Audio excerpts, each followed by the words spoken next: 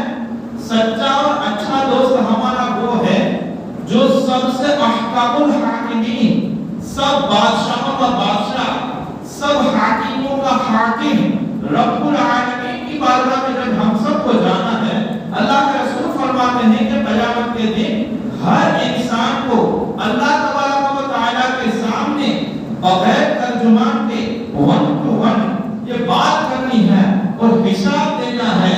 وہاں پر ہر کسی کو یہ ایسا نہیں ہوگا کہ ہم وہ بھیڑ میں کھڑے رہ جائیں، ایک ایک کو پرسنلی ملنا ہوگا، وہاں پر مطالبے ہوں گے، وہاں پر سوال جواب ہوں گے، تو وہ ملاقات کے لیے ہمیں جانا ہے، اس ملاقات کی تیاری کرنی ہے۔ تو ہمارا دوست وہ ہے جو ہماری ہاں میں ہاں نہ ملائے بلکہ ہمارے عیبوں کو بتائے، ہماری غلطیوں کو سدھارے، ہم جو غلط کام کرتے ہیں اس کی اصلاح فرمائے۔ کئی مرتبہ ایسا ہوتا ہے چہرے کے داغ وہ ہمیں نظر نہیں آتے، آئینے میں دیکھتے ہیں تبھی ہمیں پتا چلتا ہے۔ تو فرماتے ہیں المومن میراث المومن، مومن یہ مومن کا آئینہ ہوتا ہے۔ تو ہمارا کام یہ آئینے کی طرح ہے کہ ہم ایک دوسرے کا اگر کوئی ایسی غلطی ہم کر رہے ہیں اور ایسی پیسہ سامنے نماز میں پڑھے جو غلطی ہم کر رہے ہیں تو اس میں ایک دوسرے کی اصلاح ہم کر لیں، ایک دوسرے کی غلطیوں کو سدھار لیں۔ اس سے کیا ہوگا کہ جب رب العالمین کی بارگاہ میں جائیں گے تو پہلے سے ہی ہماری اصلاح ہو گئی ہوگی، پہلے سے ہی ہو گئی ہوگی۔ اور اگر چپ چاپ چلتے رہیں، جو کرنا ہے کرتے رہیں، کوئی کسی کو بولنے والا نہیں، کوئی کسی کو سمجھانے والا نہیں، کوئی کسی کو درست بات بتانے والا نہیں، تو کیا ہوگا؟ کیا ہوگا؟ یہ ہوگا کہ جب اس احکام الحاکمین کے وہاں جائیں گے تو پتا چلے گا کہ سالہ ہمارا تو یہ نامہ اعمال میں گناہ ہی گناہ ہے، جس کو ہم نیکیاں کر کے کر رہے تھے وہ تو کچھ نیکیاں ہمیں ملی ہی نہیں۔ اب دیکھیں ابھی یہ مسئلہ میں عرض کر دوں کہ کسی کے سامنے، چہرے کے سامنے نماز پڑھنا یہ مکروہ ہے، تحریمی ہے۔ کیا ہے؟ یعنی یہ حرام کے قریب ہے، حرام سے تھوڑا نیچے ہے لیکن قریب قریب مکروہ ہے، تحریمی ہے۔ اسی طرح اگر کوئی نماز پڑھ رہا ہے تو اس کے سامنے منہ کر کے کھڑا ہو جانا یہ بھی ناجائز ہونا۔ یہ مسئلہ اتنا گمبھیر ہے اور ایک عالم کو یا مقرر کو اس بات کا یہ احساس ہونا چاہیے کہ وہ اگر اس کے سامنے کھلا مسجد میں جمعہ کے دن اگر ایسے کام ہوتے ہوں تو وہ اسے بتا دیں، اصلاح تو کرنی ہے، اس میں کام جگہ بسا گا۔ آئی بات سنی ہے، لہٰذا یہ بات یاد رکھیے کہ جب بھی کوئی مقرر کرتا ہوں، دوسری بات کہ انسان کے دماغ کی ایک خوبی ہے یا پھر آپ سمجھیں کہ خامی ہے کہ وہ ایک وقت میں ایک ہی کام کر سکتا ہے، ایک وقت میں ایک ہی کام کر سکتا ہے۔ اب یا تو آپ تقریر سن سکتے ہو یا نماز پڑھ سکتے ہو۔ میں خود بھی اگر کہیں سے اتنا مائک میں آواز آ رہی ہے تو ہم توجہ سے ہاں وہ اٹھا بیٹھا کر سکتے ہو، توجہ سے نماز نہیں پڑھی جا سکتی۔ اب اتنا مائک سے چل رہا ہے تو کیا یہ تقریر اور بیان کیا جاتا ہے؟ کیا یہ ٹائم پاس ہے؟ کیا یہ